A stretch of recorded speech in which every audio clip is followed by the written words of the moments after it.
안녕하십니까. 독서하는 마라토너 박종필입니다. 자, 이곳 풍납토성 나들목 근처에서 북서쪽 방향에 있는 올림픽대교를 촬영하고 있습니다. 지금부터 34년 전 1988년 제24회 서울올림픽을 기념하기 위해서 건설된 올림픽대교를 촬영하고 있습니다. 올림픽대교의 케이블 개수가 양쪽에 12개씩 총 24개의 케이블로 구성이 되어 있습니다. 제24회 서울올림픽을 상징하기 위한 상징성으로 케이블 개수가 24개입니다. 현재 시각은 2022년 12월 9일 금요일 저녁 8시 반 가까이 됐습니다. 제가 자전거를 타고 서쪽 방향으로 이동하면서 계속 촬영하겠습니다. 화이팅!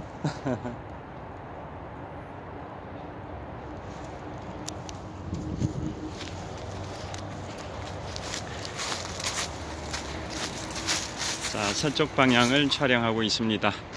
자, 이곳은 산책로입니다. 그리고 올림픽대교가 보입니다. 자, 그리고 자전거 도로입니다. 서쪽 방향입니다. 자, 이번에는 반대로 동쪽 방향입니다. 자전거 도로입니다. 자, 자전거를 타고 이동하면서 촬영하겠습니다.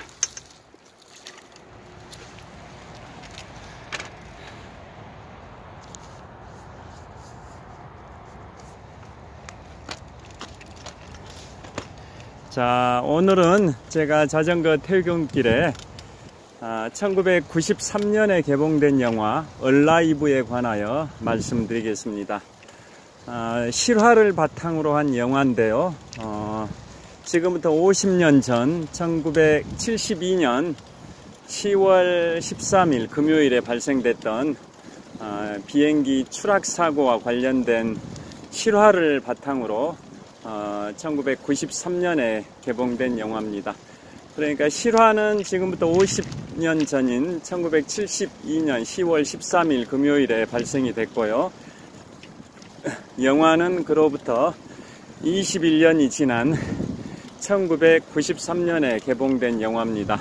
영화가 개봉된 지는 29년이 됐습니다. 자, 그래서 그 영화 보신 분들도 계실 텐데요. 얼라이브가 영어로 생존해 있다, 살아있는 뭐 이런 의미지 않습니까? 영화 제목이 얼라이브입니다. 자, 줄거리를 말씀드리겠습니다. 1972년 10월 13일 금요일. 자, 13일의 금요일은 미국 뭐 이런 나라에서 안 좋은 날짜죠. 13일의 금요일. 그 사건도 사고입니다. 사고도, 비행기 추락 사고도 1972년 10월 13일 금요일에 발생이 됐었습니다. 자, 지금 카타르 월드컵 열전이 계속 진행이 되고 있는데요. 오늘이 금요일 저녁이고 내일 새벽 0시, 그러니까 오늘 자정이죠. 오늘 자정부터 8강전 게임이 시작되는 거 다 아실 겁니다. 자, 그래서 오늘 자정에 8강전 첫 게임이 시작되고 또 내일 새벽 4시에 8강전 두 번째 게임이 시작이 되고 일요일 또 새벽 0시에 8강전 세 번째 게임이 시작이 되고 일요일 새벽 4시에는 축구의 100년 전쟁이라고 할 수 있는 잉글랜드와 프랑스 간의 8강전 게임이 진행된다라는 거 아실 겁니다. 여하튼 이번 2022 카타르 월드컵이 제22회 카타르 월드컵인데요. 제1회 월드컵이 열렸던 나라가 지금부터 92년 전인 1930년에 제1회 월드컵 대회가 우루과이에서 열렸습니다. 자, 그 우루과이입니다. 우리 대한민국에서 지구 땅속으로 쭉 땅굴을 파고 들어가면 지구의 정반대, 대한민국의 지구 정반대편에 있는 나라가 바로 남미의 우루과이인데요. 그곳에서 지금부터 92년 전인 1930년에 제1회 월드컵 대회가 열렸고, 그 우루과이는 그 1회 월드컵 대회의 개최국이자 우승 국가이기도 합니다. 나중에 20년 후인 1950년 브라질 월드컵 때 우루과이가 또 한 번 우승을 해서 우루과이는 역대 월드컵에서 2번 우승을 했었습니다. 그리고 제1회 월드컵 대회를 우루과이에서 개최한 이유가 1930년 그때가 바로 브라질로부터 독립한 지 100주년이 된 연도였습니다. 그러니까 브라질에서 독립된 연도가 1830년인데요. 그로부터 100주년이 됐던 연도가 1930년이었고 그래서 제1회 월드컵 대회를 유치하려고 무진장 노력을 했었답니다. 그리고 우루과이는 그 1930년 1회 월드컵 대회 연도를 기준으로 그로부터 6년 전인 1924년 파리 올림픽에서 축구 우승을 하기도 했었고요. 또 그로부터 4년 후인 1928년 암스테르담 올림픽에서 축구 우승을 했었기 때문에 올림픽 축구 2연패를 했던 쟁쟁한 축구 강국이었습니다. 그래서 제1회 월드컵을 1930년에 우루과이에서 개최했는데요. 그 우루과이가 그 당시에 우루과이 대학교가 있었습니다. 지금 다시 이제 얼라이브 영화로 돌아왔습니다. 얼라이브 영화 줄거리를 말씀드리겠습니다. 지금부터 50년 전인 1972년 10월 13일 금요일에 발생한 비행기 추락 사고인데요. 그 당시에 우루과이 대학의 럭비팀입니다. 월드컵 축구가 아니라 우루과이 대학의 럭비팀입니다. 럭비팀이 안데스 산맥을 넘어서 서쪽 지역에 있는 칠레 산티아고로 가서 칠레 팀과 럭비 경기를 하기 위해서 우루과이에서 그 비행기가 출발을 했습니다. 총 탑승자는 승무원, 승객 다 합해가지고 45명이 탑승을 했는데요. 그 비행기가 출발을 했는데 안데스 산맥을 이제 넘어서 서쪽 지역에 있는 칠레 산티아고로 가야 되는 그러한 비행 일정이었습니다. 우리 지구 가장 높은 곳이 어디입니까? 히말라야 8,000m급 14좌. 그 중에서도 지구의 최고봉이 해발 8,848m 에베레스트인데요. 그 히말라야 8,000m급 14좌를 제외하고 가장 높은 곳이 남미 최고봉 아콩카과입니다. 남미 최고봉 아콩카과는 해발 6,960m인데요.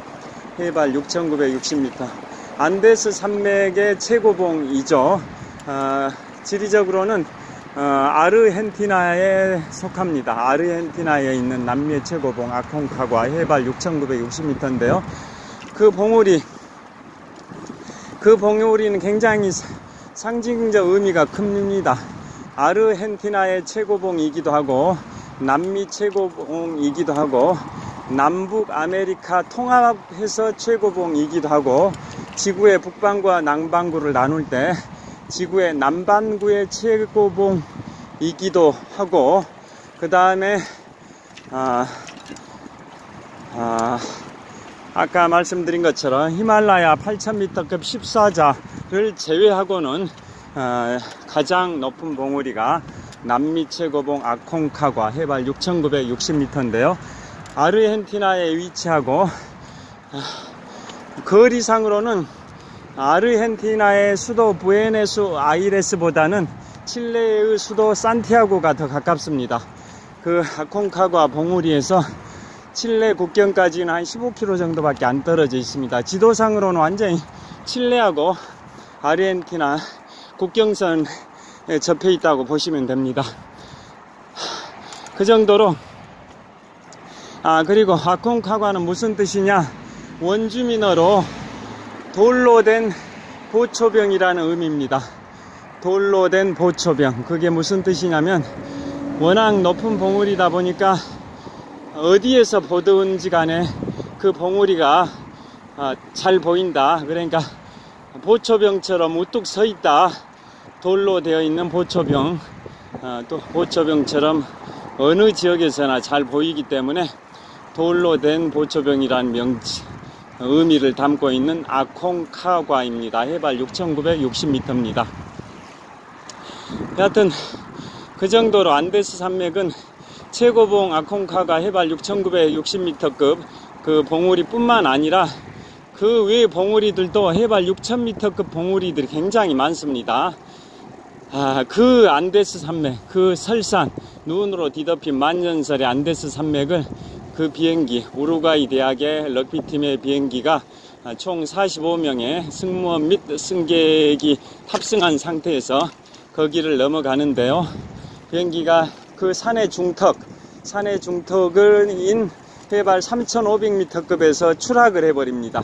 해발 3,500m급은 아콩카가 높이 6,960m의 절반 정도니까 안데스 산맥의 중턱 정도에 해당되는데요. 해발 3,500m 고지에서 눈 덮인 그 산 중턱에서 추락을 해버리는데, 해발 3,500m 하면 설악산 2배 높이입니다. 설악산이 해발 1,708m니까 남한에서 세 번째로 높은 봉우리 설악산 대청봉이 해발 1,708m니까 그의 2배 높이가 해발 3,500m급입니다. 그 고도에서 비행기가 추락을 해버립니다. 그래서 추락하자마자 여러 명이 사망을 했었고요. 그 다음에 구조대가 오기를 기다립니다. 그런데 8일이 지나도 아무런 구조대가 올 기미를 보이지 않습니다. 그래서 비행기 다 파괴된 비행기 동체에서 부서진 라디오 안테나를 찾아가지고 라디오를 청취하는데 희소식은 들리지 않고 절망적인 뉴스를 듣게 됩니다. 구조를 포기했다. 어디에 추락한지를 모르니까. 지금부터 50년 전 상황이지 않습니까? 1972년 10월 13일 금요일, 그 당시 50년 상황은 이렇게 그 구조 기술, 이런 통신 그런 기술이 발달되지 않았던 시절이었기 때문에 라디오 안테나를 부서진 걸 다 세워놓고 청취를 해봤더니 구조를 포기했다라는 그런 절망적인 소식만 듣게 됩니다. 그래서 이제 거기에서 버텨내야 되는데 사방이 만년설로 뒤덮여 있고 기온도 엄청나게 낮았습니다. 평균적으로 평지보다 해발 고도가 100m 올라갈 때마다 기온이 0.6도씩 떨어집니다. 그럼 해발 3,500m급이라고 한다면 대략 한 3,000m라고 한다 해도 6, 3, 18 지상보다 한 18도가 기온이 낮습니다. 6, 3, 18이니까 해발 3,500m급 정도 되면 지상 평지보다 기온이 한 18도에서 20도 정도 더 낮은 기온이라고 보시면 됩니다. 사방이 만년설로 뒤덮여 있는 그러한 험지에 해발 3,500m 지점에 추락을 해버린 겁니다. 그래서 구조를 기다려도 구조대는 오지 않고, 그래서 그 추락한 조난자들이 그 주변을 탐색하면서 구조대 아예 거기에서 특공대 같이 추락했던 사람들 중에 몇 명을 선발해 가지고 구조대를 부르러 보내려고 했는데 그런 게 다 실패가 되죠. 왜냐, 주변이 워낙 험지 산악지역 눈 덮인 그러한 설원도 평지도 아니고 험준한 산악지대 얼어붙은 그런 눈 덮인 지역이어 가지고 구조대를 부르러 가려는 그러한 시도 자체가 다 좌절이 되버립니다. 그래서 결국은 사람들이 하나하나 다 죽어갑니다. 식량이 없다 보니까 죽어갈 수밖에 없는 그러한 상황이 됐는데요. 그래서 나중에는 죽은 사람의 시신을 생존자가 먹게 되는 그러한 극한의 상황이 발생이 됩니다. 죽은 동료들의 시신을 생존한 동료들이 먹게 되는 그러한 최악의 극한의 상황이 발생이 됩니다. 그런 식으로 해가지고 결국은 무려 72일 동안 버팁니다. 72일 동안. 그래서 나중에는 영화를 보시면은 그 최후에 살았던 사람 중에 한 두세 명 정도를 선발해 가지고 구조대를 부르러 다시 한번 이제 출발을 하는 장면이 나오고, 그래서 결국은 계속 그 두세 명의 선발대가 칠레 쪽으로 이동을 해 가지고 결국은 계곡물에 그 초원지대 이런 데까지 접근해 가지고 결국은 구조대를 부르는데 성공하게 됩니다. 영화의 이제 결론은 그렇습니다. 그래서 결론은 그 사고에서 총 승무원 및 그 승객 합해서 45명이 탑승을 했는데요. 그 중에 29명이 사망을 합니다.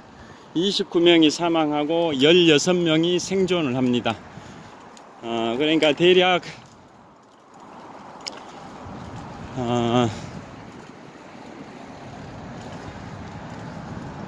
사망자가 생존자보다 더 많은 거죠.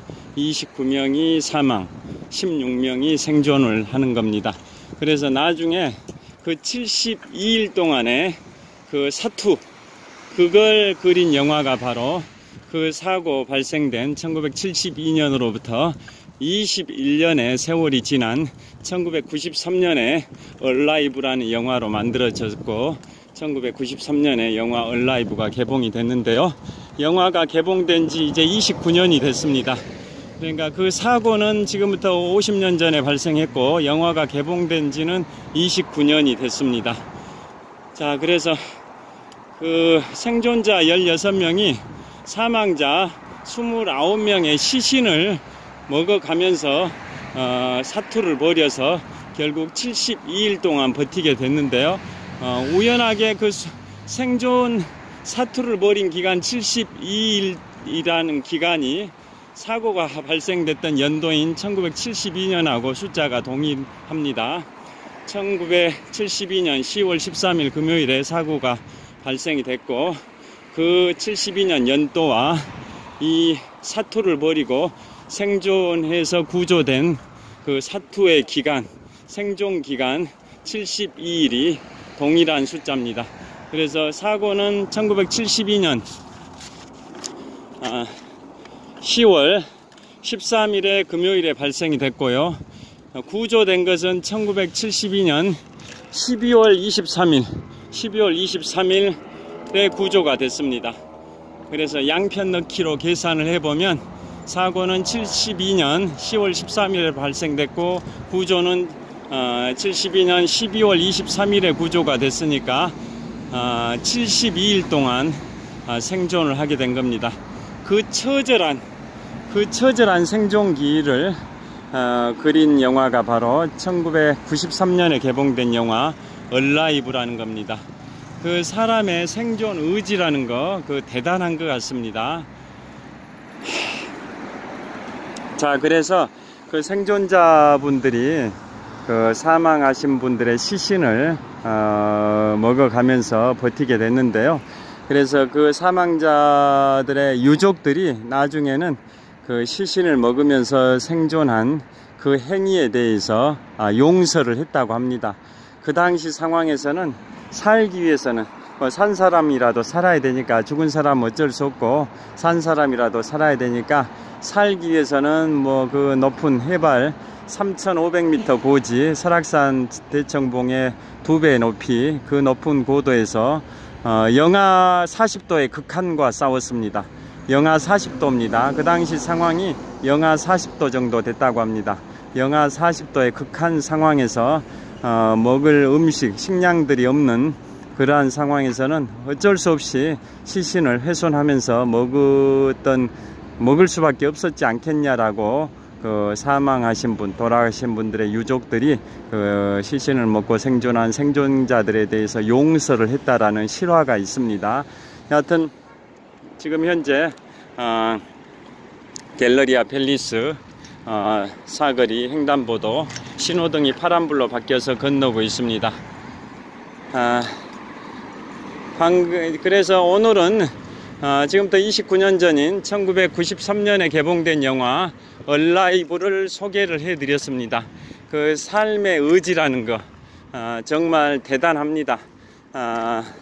어떤 사람은 그 상황에서 물론 이제 16명의 생존자가 전원이 다 사망자들의 시신을 먹었다라고 보기는 어려울 것 같습니다.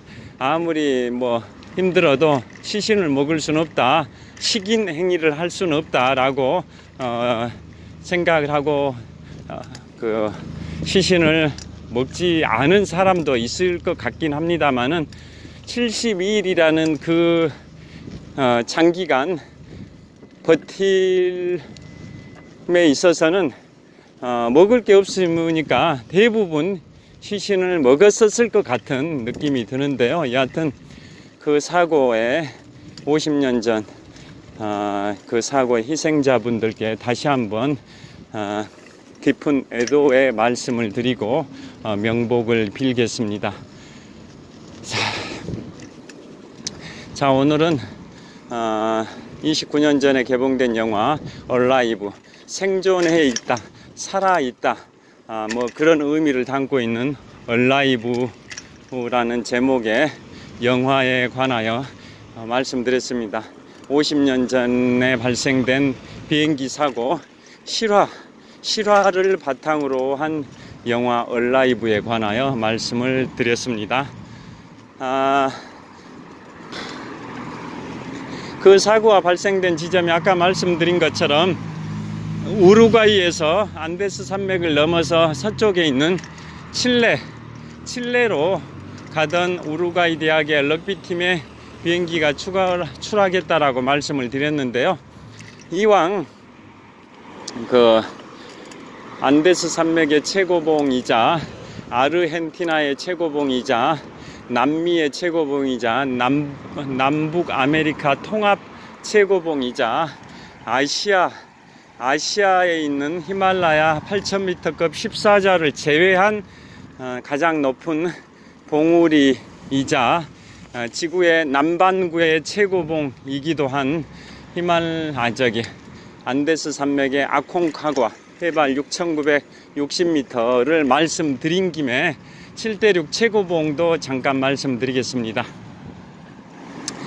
자, 7대륙 최고봉 함은 제가 아침에도 제가 시중은행에 근무하던 당시에 미국인 은행장께서 굉장히 모험정신, 도전정신이 강한 분이셔가지고 7대륙 최고봉을 오르는 게 목표이셨던 분이 계시는데요. 그래서 7대륙 최고봉 중에 4개 대륙의 봉우리는 이미 등정에 성공을 했고 그 당시 은행장 하실 때 3주 동안 휴가를 받으셔서 북아메리카의 최고봉 알래스카에 있는 데날리봉, 과거에는 맥킨리봉이라고 했는데요, 2015년부터는 데날리봉이라고 칭합니다.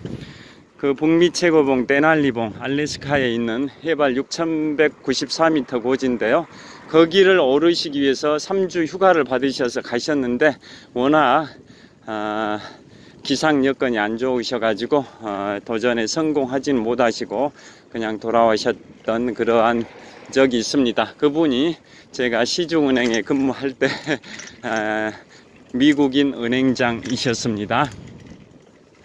자, 그래서 오늘은 마무리로 클로징 멘트로 7대륙 최고봉에 관하여 말씀드리겠는데요. 자, 아시아 최고봉이자 지구의 최고봉 다 아시다시피 에베레스트입니다. 해발 8848m입니다.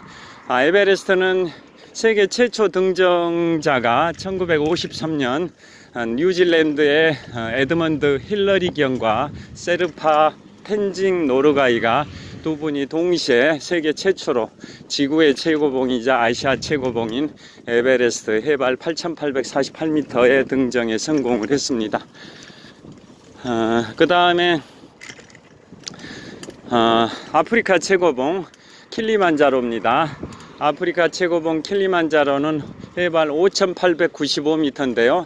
최근에 TVN의 등산 예능 프로그램 인생에 한 번쯤 킬리만자로라는 제목의 등산 예능 프로그램이 생겼습니다. 그 킬리만자로가 아프리카 최고봉이고 해발 5,895m입니다. 자, 우리나라 성인들의 스포츠 활동 1위 종목이 바로 등산입니다. 우리나라 성인들의 스포츠 활동 1위 종목이 바로 등산입니다. 그러다 보니까 등산 예능 채널이 생길 정도로 등산에 관한 관심들이 많이 증가하고 있는 것 같습니다. 자, 잠실 석촌호수 서호 수변 무대에 도착을 했습니다. 자, 여기서 촬영을 하겠습니다.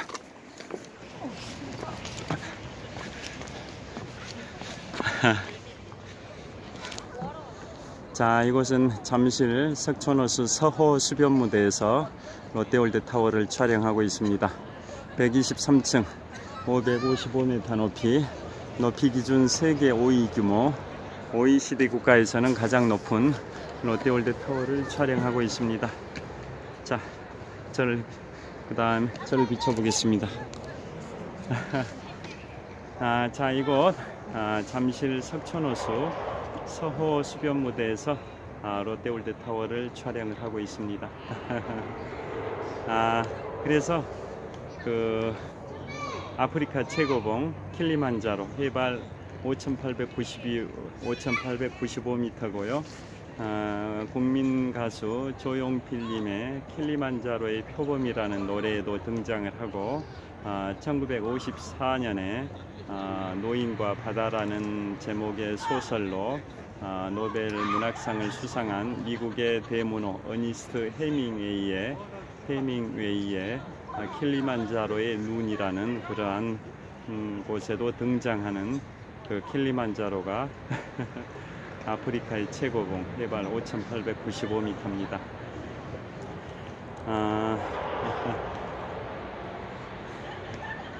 자, 그 다음에 킬리만자로는 그 아프리카 토속 언어인 스와질리어로 번쩍이는 산이라는 뜻입니다. 아프리카 적도 근방에 있는 뜨거운 사막지대에 있는 산이긴 하지만 해발 고도가 5,895m 높은 산이다 보니까 정상 부분은 만년설로 뒤덮여 있어서 강렬한 햇볕에 반사돼서 그 화이트 아웃 현상, 그 햇볕에 눈이 만년설이 반사되니까 번쩍인다 해서 번쩍이는 산이라는 의미, 스와질리어로 번쩍이는 산이라는 의미로 킬리만자로라고 칭하게 됐다고 합니다. 그 다음에 유럽의 최고봉은 엘브루즈입니다. 유럽 최고봉 엘브루즈는 해발 5,865m입니다. 해발 5,865m, 러시아와 조지아 사이에 있는 봉우리고 러시아에 속합니다. 러시아에 속해 있는 봉우리인데요. 엘브루즈, 여기는 한 9분 응선 정도까지는 케이블카가 올라갑니다. 우리나라 남한에서 네 번째로 높은 봉우리 덕유산 향적봉이 해발 1614m인데요. 덕유산 향적봉도 눈꽃 산행으로 유명한데요. 그 향적봉 정상까지 걸어서 산행할 수도 있지만은 설천봉이라고 9분 응선까지 무주 리조트에서 9분 응선인 설천봉까지 케이블카를 타고 올라갈 수도 있습니다. 그러면 그 설천봉에서 케이블카 내려서 600m만 걸어서 올라가면 해발 1614m 덕유산 정상 향적봉에 도착을 합니다. 그 향적봉이 해발 1614m, 우리나라 남한에서 네 번째로 높은 봉우리입니다. 그렇듯이 향적봉에 접근할 때 그 9분 응선인 설천봉까지 케이블카로 올라갈 수 있듯이 유럽의 최고봉 엘브루즈 해발 5,000 해발 5,685m, 해발 5,685m. 그 엘브루즈도 고분응선까지 케이블카로 올라가고요. 거기에서 내려서 한 10여 시간 정도 가게 되면 유럽의 최고봉 엘브루즈에 도착을 합니다. 해발 5,685m입니다. 자, 그 다음에 남미 최고봉 아까 말씀드린 것처럼 아콩카과입니다. 아콩카과 해발 6,960m입니다. 아콩카과는 아까 말씀드린 것처럼 그 원주민 언어로 돌로 된 보초병이라는 의미입니다. 워낙 높은 봉우리다 보니까 어느 지역에서 보든 간에 다 보이기 때문에 보초병처럼 그 봉우리 정상이 보인다 해서 돌로 된 보초병이라는 의미를 갖고 있는 아콩카과라고 명칭을 정하게 됐습니다. 그 다음에 북미 최고봉. 북미 최고봉은 알래스카에 있는데요. 미국령 알래스카에 있는 해발 6,194m입니다. 해발 6,194m 북미 최고봉이 그 데날리봉인데요. 과거에는 맥킨리봉이라고 칭했는데 지금부터 7년 전인 2015년에 버락 오바마 미국 대통령이 알래스카 원주민 언어로 칭해라 라고 해서 원주민어로 데날리봉이라고 칭하게 됐고, 데날리는 원주민어로 이 세상에서 가장 높은 봉우리라는 의미라고 합니다. 데날리가 알래스카 원주민어로 이 세상에서 가장 높은 봉우리라는 의미가 바로 데날리입니다. 그 전에는 이제 맥킨리봉이라고 칭한 이유가 1900년 당시에 맥킨리봉이 북미의 최고봉이라는 게 발견이 됐습니다. 그 당시에 미국의 대통령이 맥킨리 대통령이어서 맥킨리봉으로 칭하게 됐었는데요. 오바마 대통령께서 지금부터 7년 전인 2015년에 원주민, 알래스카 원주민 언어인 데날리로 칭해라 라고 교통정리를 해서 지금은 맥킨리봉이라고 칭하지 않고 데날리봉이라고 칭하고 있습니다. 자, 그 다음에 오세아니아 최고봉입니다. 오세아니아 최고봉은 푼착자야입니다. 푼착자야. 어디에 있냐면 뉴기니 섬, 남태평양에 뉴기니 섬이 있는데요. 뉴기니 섬의 동쪽 지역은 파푸아 뉴기니라는 독립국가고 서쪽 지역이 인도네시아 영토인데요.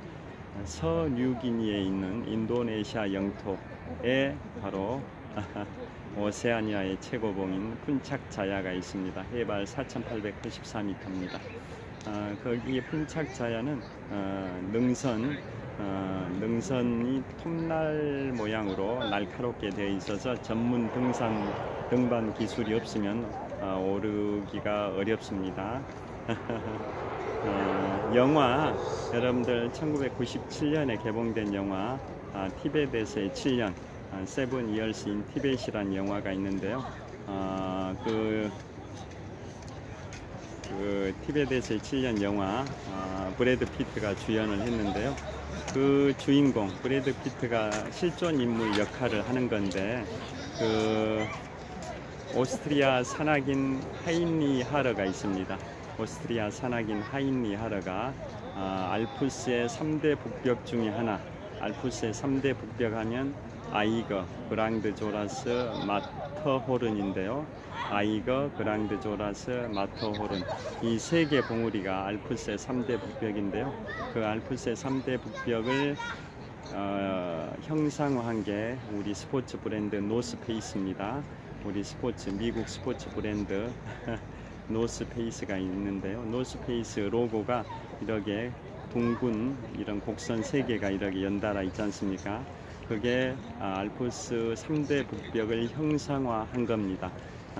아이거, 그랑드 조라스, 마터호른, 이 3개 봉우리는 정말 수직 절벽에 가까워 가지고 그 많은 사람들이 거기에 오르는데 등정을 시도했지만은 수십 명이 사망을 했습니다. 그래서 그곳을 클라이머들의 공동묘지라고 해서 엄청나게 많은 희생이 있었는데요. 그 많은 희생 끝에 지금부터 한 90년쯤 전인 1930년대 결국은 알프스 3대 북벽 등정에 성공을 했습니다. 그 중에 그 세 개 중에서도 가장 오르기 어려운 게 아이거입니다. 아이거가 해발 3,970m인데요. 저는 지금부터 12년 전에 프랑스, 이탈리아, 스위스, 유럽 3개국을 등반할 때 알프스 최고봉 몽블랑이 알프스 최고봉인데요. 몽블랑이 해발 4,807m입니다. 해발 4,807m를 조망할 수 있는 그 전망대가 에기디 미디 전망대인데요. 그 에기디 미디 전망대는 해발 3,842m입니다. 그곳까지 가서 해발 4,807m 알프스 최고봉 몽블랑을 조망을 했었습니다. 지금부터 12년 전인데요. 거기에 올라갈 때는 1924년에 제1회 동계 올림픽이 열렸던 곳이 프랑스의 샤몬입니다. 1924년에 제1회 동계 올림픽이 프랑스 샤모니에서 열렸는데요. 그곳이 해발 고도가 1030m입니다. 해발 고도 1030m, 우리나라 한계령 높이 정도 되죠. 해발 1030m 고지 프랑스 샤모니에서 케이블카를 타면 해발 3842m 에기디 미디 전망대까지 오를 수가 있습니다. 그 전망대에서 해발 4807m 알프스 최고봉 몽블랑을 조망을 했었는데요. 그 에기디 미디 전망대 높이가 해발 3842m고 제가 태어나서 가장 높은 곳에 오른 경험이 그곳입니다. 에기디 미디 전망대 해발 3842m. 그 에기디 미디 전망대 해발 3842m보다 한 100m 정도가 높은 해발 3970m, 해발 3970m가 바로 알프스 3대 북벽 중에 하나인 아이거입니다. 아이거를 세계 최초로 오른 세계 최초 등정자가 오스트리아 산악인 하인리 하러인데요. 하인리 하러가 1938년에 아이거를 세계 최초로 올랐고 그 영광 때문에 그러한 기록 때문에 독일의 낭가 파르바트 원정대에 선발이 됐었고 그래서 히말라야 8000m급 14자 중에 하나인 낭가 파르바트에 도전을 했는데요. 그 독일 원정대가 이제 원정에 실패하고 하산길에 2차 세계대전이 발발이 돼가지고 2차 세계대전 과정에서 독일과 영국이 서로 적대 관계였지 않습니까? 그래서 영국이 지배하고 있던 인도 쪽으로 독일 낭가파르바트 원정대가 원정에 실패하고 하산하다가 인도를 지배하고 있던 영국군에 의해서 체포돼 가지고 그 하인리 하러 알프스 3대 북벽 중에 하나인 아이거를 1938년에 세계 최초로 올랐던 오스트리아 산악인 하인리 하러도 체포가 됩니다. 그래서 인도에 있는 영국군 수용소에서 5년 정도 구금이 됐다가 탈출을 합니다. 그래서 티벳을 넘어서 바로 중국의 티벳으로 가서 티벳의 정신적 지도자 달라이라마의 스승이 됩니다. 그래서 그걸 소재로 한 영화가 바로 티벳에서의 7년, Seven Years in Tibet, 1997년에 개봉된 영화고 거기에 주연인 브래드 피트가 바로 아이거 세계 최초 등정자인 오스트리아 산악인 하인리 하러 역할을 하는 겁니다.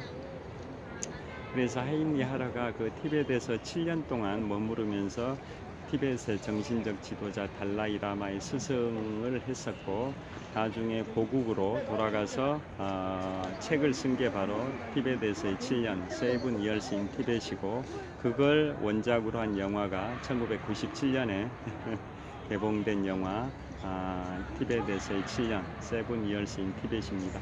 그리고 그 하인리 하러는 알프스 3대 북벽 중에 하나인 아이거를 1938년에 세계 최초로 올랐을 뿐만 아니라 1962년이면 지금부터 60년 전입니다. 1962년에는 지금까지 소개해드린 오세아니아 최고봉 푼착자야를 세계 최초로 오르기도 했습니다. 오세아니아 최고봉 뉴기니 섬의 서쪽 지역에 있는 인도네시아 영토인 오세아니아 최고봉 훈착자야 해발 4,884m를 1962년에 세계 최초로 오른 인물이 바로 하이니 하르, 즉 아이거를 세계 최초로 올랐던 인물이 오세아니아 최고봉 훈착자야도 세계 최초로 올랐습니다. 그 다음이 7대륙 최고봉 중에 마지막이 남극대륙의 최고봉입니다. 남극대륙의 최고봉은 빈슨 메시프입니다. 빈슨 메시프는 해발 4,892m인데요. 남극대륙은 그 평균 높이가 얼음의 높이가 2km 정도 됩니다. 200m도 아니고 한 2000m 정도 됩니다. 남극대륙은 평균적인 고도가 얼음 두께가 한 2000m, 2km 정도 되는데요. 거기에 최고봉이 해발 4,894m 빈슨 메시프입니다. 빈슨은 사람 이름 칼 빈슨에서 따온 빈슨이고요. 메시프는 눈덩어리, 금괴할 때 금덩어리를 금괴라고 하듯이 눈덩어리를 메시프라고 합니다. 덩어리, 메시프가 덩어리. 그러니까 빈슨 덩어리라는 뜻인데요. 남극대륙의 최고봉 명칭이 빈슨 메시프로 칭한 이유가 칼 빈슨이라는 빈슨에서 따왔는데요. 미국이 5대양 6대주를 개척하던 시절, 특히 남극대륙을 개척할 때 미국의 하원 해양위원장을 30년 정도 했던 인물이 칼 빈슨입니다. 그분이 미국이 남극대륙을 개척할 때 전폭적인 지원을 했답니다. 미국 하원의 해양위원장을 30년 정도 하면서. 그래서 그분의 뜻을 숭고한 뜻을 기리기 위해서 남극대륙의 최고봉 명칭을 칼 빈슨이라는 이름에서 빈슨을 따와서 빈슨 메시프라고 칭하게 됐습니다. 미국의 핵 추진 항공모함에 조지 워싱턴호, 루즈벨트호, 이런 로널드 레이건호 이런 미국의 역대 대통령 명칭을 딴 핵 추진 항공모함이 있듯이 칼 빈슨이라는 명칭을 딴 핵 추진 항공모함도 있습니다. 칼 빈슨호가 있습니다. 미국의 하원 해양위원장을 한 30년 정도 한 분입니다.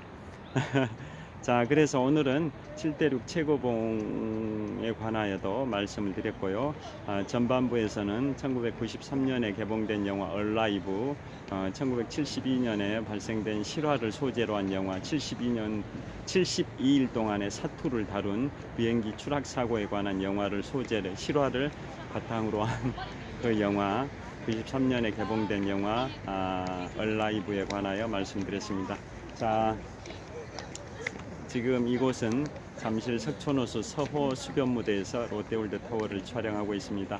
왼손으로 스마트폰을 잡고 있는데요. 손가락이 너무 시렵습니다. 자, 마무리하겠습니다.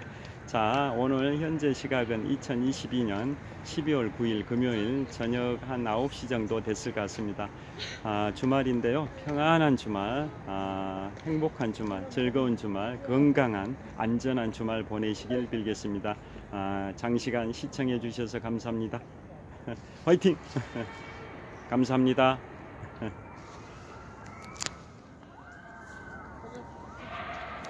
야, 손이 너무